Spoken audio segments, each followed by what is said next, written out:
Hello दोस्तों, स्वागत है आप सभी का आपके अपने YouTube channel the next level में। और आज के इस वीडियो में मैं आपके लिए एसएससी जीडी के लिए टॉप 50 हिंदी के क्वेश्चन लेकर के आया हूं। यानी कि जैसा आपके एग्जाम में पूछा जाएगा वैसे ही वैसे दो सेट, और ऐसे ही आपको मिक्स क्वेश्चन एग्जाम में पूछे जाते हैं। तो हिंदी का ये एक प्रैक्टिस सेट है आपके लिए। हिंदी बहुत ही इंपॉर्टेंट टॉपिक है आपके लिए एग्जाम में। वहां से हिंदी में आपको कम से कम टारगेट रखना है कि 22 प्लस मार्क्स लाना है। और वो कैसे लाना है, तो वो अगर आप हमारी वीडियोस को देखते हैं तो 22 प्लस मार्क्स आपके आने तय हैं। प्रीवियस ईयर के भी क्वेश्चन आप सारे वीडियोज आप सारे देख लीजिए, और इस बार जो हम वीडियोज उपलब्ध करवा रहे हैं वो भी अगर आप पूरा देख लेते हैं तो 22 प्लस 23, 24 या 25 मार्क्स आपको आएंगे ही आएंगे। ठीक है, तो चलिए ज़्यादा टाइम वेस्ट नहीं करते हैं, आपको जल्दी जल्दी पढ़ाते हैं और देखते हैं क्वेश्चन क्या है। तो पहला क्वेश्चन है हमारे सामने कि मानव का विलोम शब्द क्या होगा। मानव का विलोम होता है दानव। मानव का विलोम होता है दानव। अब यहां पे आप बोलेंगे कि मानव का विलोम तो दैत्य भी हो सकता है, राक्षस भी हो सकता है। सही बात है, ये भी हो सकता है, लेकिन कब? जब दानव ऑप्शन में नहीं हो। ठीक है, अगर दानव ऑप्शन में नहीं है तो दैत्य भी हो सकता है, राक्षस भी हो सकता है। ओके, लेकिन मानव का जो विलोम है वो एक्यूरेट, जो पेयरिंग विलोम जिसको कहते हैं, पेयरिंग विलोम, वो होगा मानव का दानव। ओके, चलिए नेक्स्ट क्वेश्चन पे आते हैं। अब हम पति पत्नी के जोड़े को दंपति कहते हैं। अब दंपति जो है ये कितना ये कितना सही है, ये लिखावट जो है, इसका जो लिखावट है, स्पेलिंग है, ये सही है? कौन सा सही होगा? ये सही है या इसमें से कोई एक सही होगा? तो यहां पर अगर हम देखें तो दंपति जो लिखा हुआ होता है ये वाला दंपति है। ठीक है, ये दंपति नहीं है। ओके, दंपति ऑप्शन नंबर बी वाला सही है। अगला है वह स्त्री जिसका पति प्रदेश से आने वाला हो। प्रदेश से आने वाला हो तो उसको हम कहते हैं, बहुत ही बढ़िया क्वेश्चन है ये, उसको हम कहते हैं आगमिष्य तप आगमिष्यत पतिका। ओके, आगमिष्यत पतिका ऑप्शन नंबर डी। ठीक है, आगम इष्यत पतिका, अगर इसको तोड़ के हम पढ़े तो आगम इष्यत पतिका ऑप्शन नंबर डी, वह स्त्री जिसका पति परदेश से आने वाला हो। चलिए नेक्स्ट देखते हैं। कूप मंडूक का अर्थ क्या है? कूप मंडूक का अर्थ क्या है? कूप मंडूक मतलब क्या होता है? कूप मतलब कुआं, मंडूक मतलब मेढक, यानी कि कुएं में रहने वाला मेढक। तो अगर कुएं में रहने वाला मेढक हम किसको कहते हैं? जो बहुत ही कम ज्ञान अपने पास अर्जित रखता है, कम चीजों में वो इन्वॉल्व रहता है, तो हम उसको कहते हैं कुएं में रहने वाला ये मेंढक है। ओके, नेक्स्ट है पवन का पर्यायवाची। पवन का पर्यायवाची क्या होगा? पवन का पर्यायवाची, पवन का मतलब होता है, पवन का पर्यायवाची क्या नहीं है? तो वात यानी हवा, अनल वायु यानी कि हवा, और समीर यानी कि हवा। लेकिन अनल जो है, अनल का अर्थ होता है आग। अनल का अर्थ होता है आग, अग्नि। ओके, तो हमारा सही आंसर हो जाएगा अनल, जिसका अर्थ होता है आग, यानी कि इसका पर्यायवाची पवन नहीं होगा। अगला क्वेश्चन देखते हैं, आर्याधीन। आर्याधीन का विलोम क्या होगा? आर्याधीन मतलब जो बिल्कुल ही नया हो। प्राचीन यानी कि बहुत ज्यादा पुराना, आर्याधीन यानी कि बहुत ज्यादा नया। वहीं नूतन, नव्य और नवीन, ये सारे के सारे आर्याधीन के पर्यायवाची हैं, याद रखेंगे आप। ठीक है, चलिए अगला देखेंगे। उपनिषदों को गीता का स्रोत कहा जाता है। उपनिषदों को गीता का स्रोत कहा जाता है। सत्रोत, यहां पे सत्रोत लिखा हुआ, क्या है सत्रोत लिखा हुआ सही है? तो बिल्कुल नहीं, ये सही नहीं है। असली स्रोत यहां पे आपको मिलेगा। ठीक है, कौन सा है स्रोत? ये वाला स्रोत, ऑप्शन नंबर डी वाला स्रोत। कौन सा स्रोत? ऑप्शन नंबर डी वाला स्रोत जो है ये सही माना जाएगा यहां पे। ओके, जो पूजा के योग्य हो तो पूजनीय। अब कौन सा पूजनीय होगा? बहुत सारे पूजनीय यहां पे हैं। ठीक है, तो कौन सा पूजनीय होगा? तो यहां पे होगा, पूजनीय या पूज्य दोनों ही हो सकता है। तो कौन सा पूजनीय होगा, क्या होगा? तो जो पूजा के योग्य उसको हम पूज्य कहते हैं, पूज्य। ओके, जो पूजा के योग्य हो उसको हम पूज्य कहेंगे। ऑप्शन नंबर बी इसका सही होगा। आंखों पर चर्बी छाना। आंखों पर चर्बी छाना यानी कि घमंड आ जाना। ठीक है, अभिमान करना। रक्त का पर्यायवाची कौन नहीं है? तो रक्त का पर्यायवाची खून रक्त का पर्यायवाची है, रुधिर रक्त का पर्यायवाची है, और शोणित भी रक्त का पर्यायवाची, यानी कि कासरी जो है ये रक्त का पर्यायवाची नहीं है। ध्यान रखेंगे आप, कासरी। इसका अर्थ क्या होगा मुझे नहीं पता, अगर आपको इसका अर्थ पता है कासरी का तो आप मुझे कमेंट में जरूर बताएं। अगला देखते हैं मूक का विलोम। मूक यानी कि जो चुप है, जो नहीं बोल सकता है, जो बोलता ही नहीं है, मूक है वो, ठीक है। तो उसका ऑपोजिट क्या होगा, जो बहुत ज्यादा बोलता हो, यानी कि वाचाल। ओके। विक्रमी संवत ईसवी संवत से 57 वर्ष आगे रहता है। अब यहां पे आपको है कि विक्रमी संवत, अब संवत ये सही लिखा हुआ है या गलत लिखा हुआ है ये आपको बताना है। तो संवत जो है ये गलत लिखा हुआ है, यहां पे असली संवत है ऑप्शन नंबर ए में, ठीक है। अगला देखते हैं जिसका कोई शत्रु पैदा ही नहीं हुआ हो। जिसका कोई शत्रु पैदा ही नहीं हुआ हो उसको हम क्या कहते हैं, अजात शत्रु। साथ ही साथ आप भी मुझे एट द एंड बताएंगे कि आपके कितने मार्क्स आ रहे हैं out of 50। Okay, marks out of 50 आपको ये एंड में बताना भी है मुझे।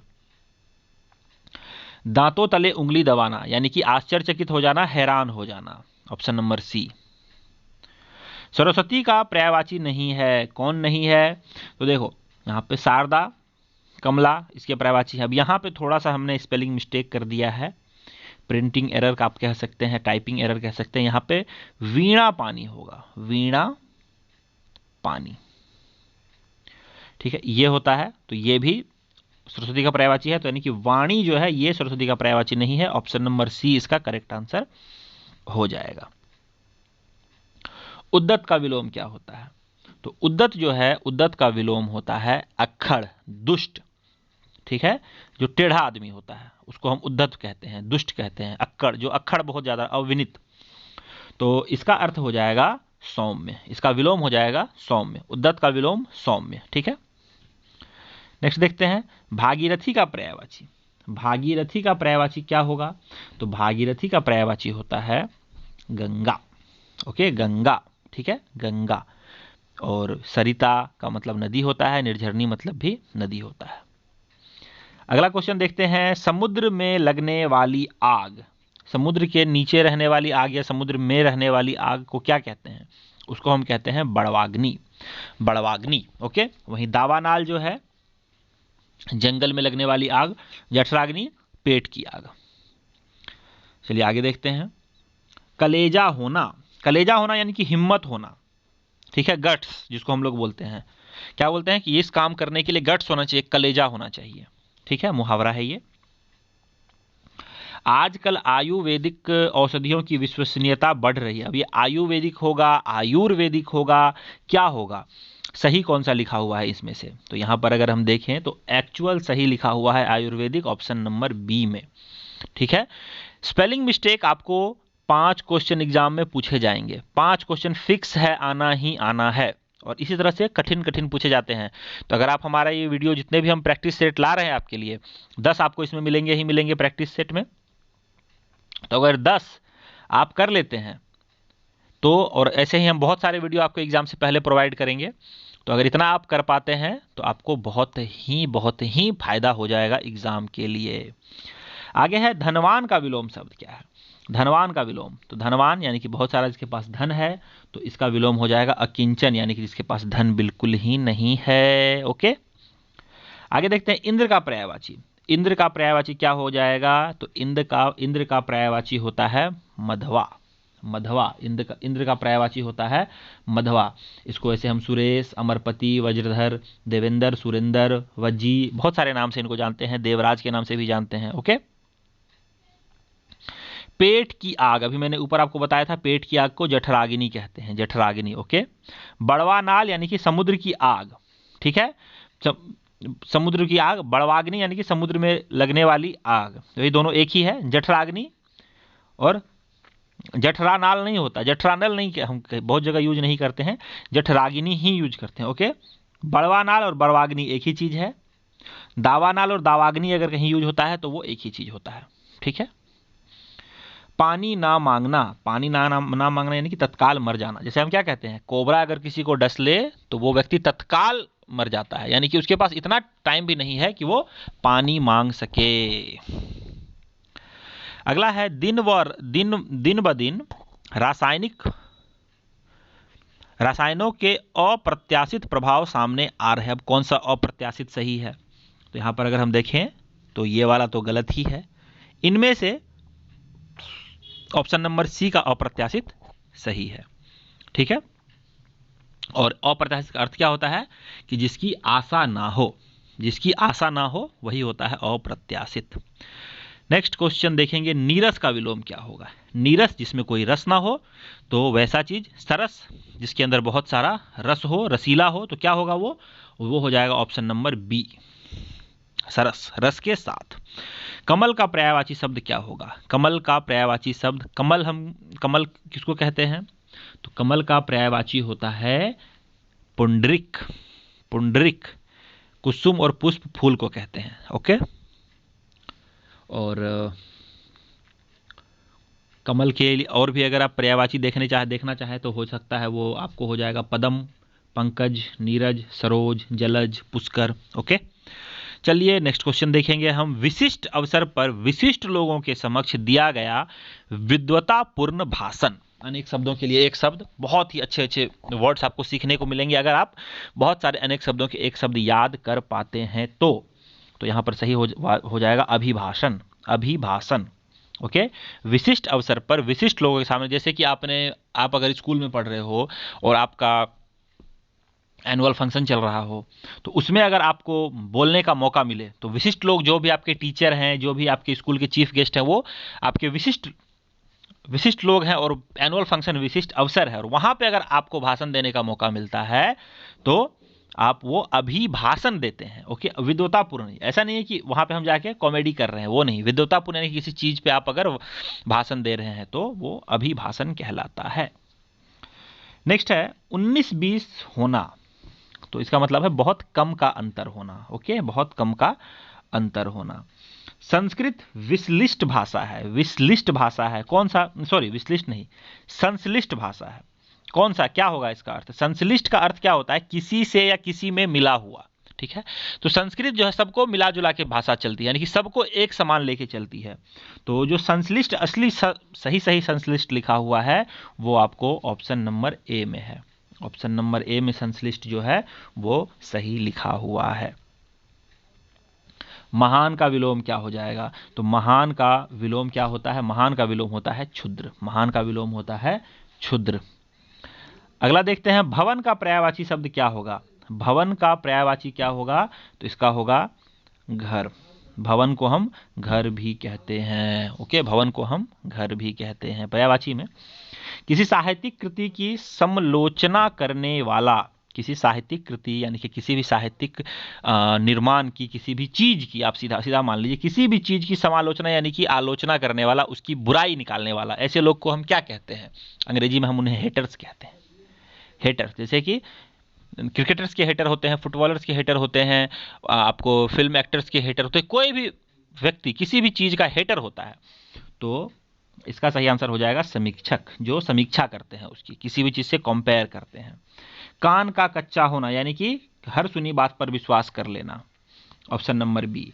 मंदाकिनी की जलधारा अजस्र रूप से प्रवाहित हो रही है। कौन सा अजस्र होगा यहाँ पे? ये क्या अजस्र सही है? तो ये अजस्र सही नहीं है, सही होगा अजस्त्र।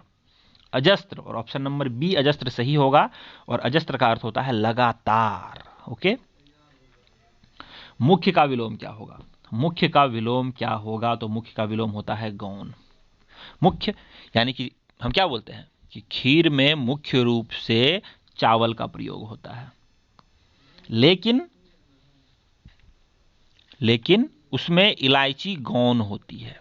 ठीक है, इलायची गौण यानी कि 1 या 2 इलायची ही हम डालते हैं। इलायची गौण यानी कि बहुत कम डाला जाता है। ड्राई फ्रूट्स गौण होता है। ओके, नेक्स्ट देखते हैं, घर का पर्यायवाची। घर का पर्यायवाची शब्द कौन सा होगा? विहार होगा, इला होगा, निकेतन होगा, नग होगा? तो निकेतन होगा। देखिए दोस्तों, एक चीज मैं बहुत इंपॉर्टेंट चीज आपको बता रहा हूं। यहां पे कई बार मैंने भी मिस्टेक करी है अपने एग्जाम्स के टाइम में, इसलिए मुझे कई बार क्या हुआ, मैं क्वेश्चन अच्छे से नहीं पढ़ता था तो मुझे सिलेक्शन लेने में डिले हुआ थोड़ा बहुत।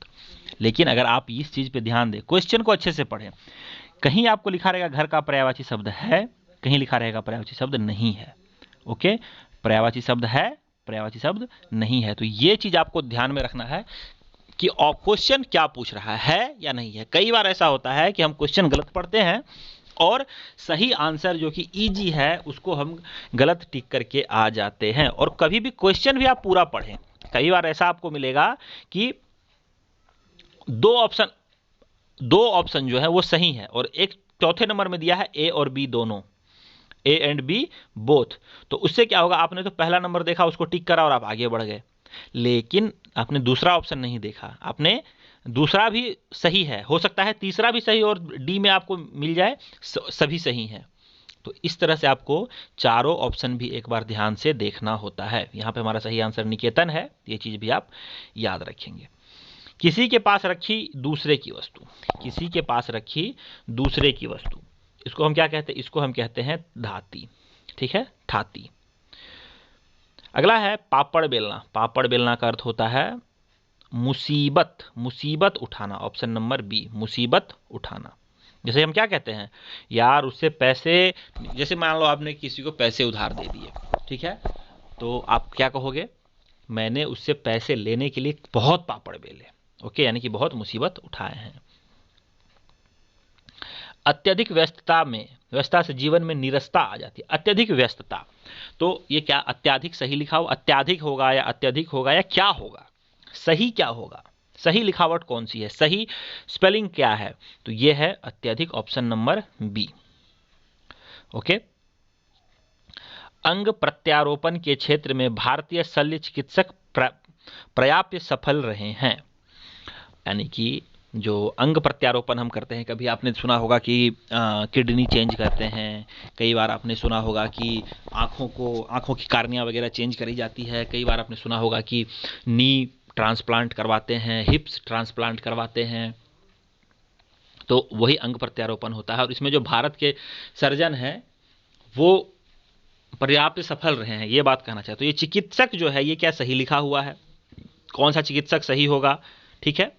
तो यहां पर अगर हम सही देखें तो ऑप्शन नंबर डी यहां पे उचित चिकित्सक लिखा हुआ है, तो सही चिकित्सक यही होगा। केदार का पर्यायवाची शब्द, केदार, केदार से आप सीधा याद रखें केदारनाथ। केदारनाथ में किसकी पूजा करते हैं, शंकर भगवान की, तो शंकर भगवान यानी कि महेश। ठीक है, जिसका जन्म ना हो, जिसका जन्म ना हो अजन्मा, जिसका जन्म ना हो अजन्मा। ठीक है, यानी हम भगवान को क्या कहते हैं, भगवान जो है अजन्मा है, उनका कोई कहीं उनका जन्म नहीं हुआ है, वो प्रकट हुए हैं। अगला क्वेश्चन देखते हैं, पेट में दाढ़ी होना। अब एग्जैक्टली ये चीज तो होता नहीं है, लेकिन हम दाढ़ी, देखो सिंपल सी बात है, पहले दाढ़ी होना का अर्थ होता था कि जिस व्यक्ति को दाढ़ी हो गया वो मैच्योर हो गया है। तो उस समय बोलते थे कि अगर वो बच्चा दिख रहा है लेकिन जो है उसका नेचर दुष्टता भरा हुआ है। ठीक है, ज्यादातर ये पेट में दाढ़ी होना शब्द जो है हम एक नेगेटिव कैरेक्टर के लिए यूज करते हैं, नेगेटिव व्यक्ति के लिए यूज करते हैं। तो पेट में दाढ़ी होना यानी कि वो बहुत क्या है, दिखने में तो सीधा है लेकिन बहुत चालाक है। तो ऐसे लोगों के लिए हम कहते हैं इसके तो पेट में दाढ़ी है, इसके तो पेट में दाढ़ी है, यानी कि ये दिखने में भोला भाला है लेकिन ये है बहुत शैतान। जैसे हमारे स्कूल में, आप स्कूल में जब होंगे तो आपके साथ में कोई ना कोई आपके स्कूल में एक ऐसा व्यक्ति होगा जो सबकी सिंपैथी गेन करता है भोला दिख के, लेकिन बदमाश सबसे ज्यादा वही होता है। तो दिखने में भोला भाला बढ़िया से आएगा इन करके, शर्ट वगैरह, बाल भी बहुत भोले भाले की तरह उसका रहेगा, लेकिन वो जो है आपको बदमाशी में नंबर 1 रहता है, दूसरों को फंसाने में नंबर 1 रहता है वो। ओके, तो चलिए देखते हैं अगला क्वेश्चन, उत्तम का विलोम। मैं कई बार अपने स्कूल डेज में चला जाता हूँ, ठीक है, तो हमारे स्कूल में भी एक ऐसा व्यक्ति होता, लड़का होता था जिसकी पेट में दाढ़ी होती थी, यानी कि वो बहुत ही चालाक होता था, बहुत ही दूसरों को फंसा देता था वो। उत्तम का विलोम क्या होगा, चलिए अगला क्वेश्चन देखते हैं। उत्तम का विलोम, तो उत्तम का विलोम अधम होता है। ओके, उत्तम का विलोम जो है अधम होता है। जल्दी जल्दी क्वेश्चन कंप्लीट करेंगे। यहाँ पे है एक और निमित्तिक, यहाँ पे है कृष्ण भक्ति काव्य में ऐसा बहुत कुछ है जो नित्य और निमित्तिक सांप्रदायिक कर्मों से संबंधित है। सही क्या होगा यहाँ पे, सही होगा नैमित्तिक। नैमित्तिक, नैमित्तिक यानी कि कैजुअल, यानी कि अनौपचारिक, यानी कि जो हमेशा लगातार चलता रहता है। नित्य और नित्य यानी कि रोज, नैमित्तिक यानी कि अनौपचारिक यानी कि इसका कोई औपचारिकता नहीं है इसके लिए, ठीक है। सही नैमित्तिक ये लिखा हुआ है, ध्यान रखेंगे आप। स्पेलिंग आप कई बार देखना शुरू करेंगे। अगर आप मुझे कमेंट करके बताएं कि मैं आपके लिए 50 क्वेश्चन सिर्फ और सिर्फ ये स्पेलिंग मिस्टेक पे लेके आऊं तो कैसा रहेगा, आप ये मुझे कमेंट करके जरूर बताएं। कंचन का पर्यायवाची, कंचन का पर्यायवाची होता है कनक। कनक यानी कि सोना, ठीक है। कनक यानी कि सोना, और कनक का अर्थ होता है कनक कनकते 100 गुनी मादकता अधिकाय। कनक कनकते 100 गुनी, कनक का अर्थ धतूरा भी होता है, लेकिन कंचन का अर्थ धतूरा नहीं होता है, ठीक है। अगला है वह भाई जो अन्य माता से उत्पन्न हुआ हो। अन्योदर, अन्योदर अन्य के दूसरे के उदर से जो उत्पन्न हुआ हो वह भाई, जैसे हम अपने कजन भाई को कहते हैं, हमारे जो चाचा के बेटे होते हैं, चाचा की बेटियां होती हैं, ये वहां पे भाई की बात हो रही है, तो वह भाई, तो अन्योदर, अन्य के उदर से उत्पन्न जो हुआ है, ओके। जैसे राम और लक्ष्मण अन्योदर थे, अन्योदर भाई थे, अन्योदर यानी कि अन्य के उदर से उत्पन्न भाई। उलट फेर होना, उलट फेर होना, उलट फेर होना का अर्थ क्या होता है, अपेक्षा के विरुद्ध काम होना। जैसे अगर अभी वर्ल्ड कप चल रहा था, T20 वर्ल्ड कप अभी समाप्त हुआ है, इंडिया को अगर स्कॉटलैंड हरा देता तो उलटफेर हो जाता ना, यही होता है उलटफेर होना, जिसकी आप अपेक्षा ही नहीं कर सकते हैं। और हमारा आज का आखिरी क्वेश्चन, शोषक का विलोम क्या होगा। शोषक यानी कि जो शोषण करता है, तो उसका अर्थ हो जाएगा पोषक, ऑप्शन नंबर बी, शोषक का पोषक। तो चलिए यहाँ पे 50 क्वेश्चन हमने कंप्लीट करे हैं। आई होप आपको ये वीडियो अच्छा लगा होगा। अगर वीडियो अच्छा लगा तो वीडियो को आप एक बार लाइक जरूर कर दें और इसे अपने दोस्तों के साथ शेयर भी जरूर कर दें। और आप इसको 2-3 बार अगर आप इन वीडियोस को देख लेते हो तो आपको बहुत ही ज़्यादा फायदा होगा। तो चलिए दोस्तों, मिलते हैं आपसे नेक्स्ट वीडियो में। लेता हूँ आपसे विदा। जय हिंद, जय भारत, वंदे मातरम।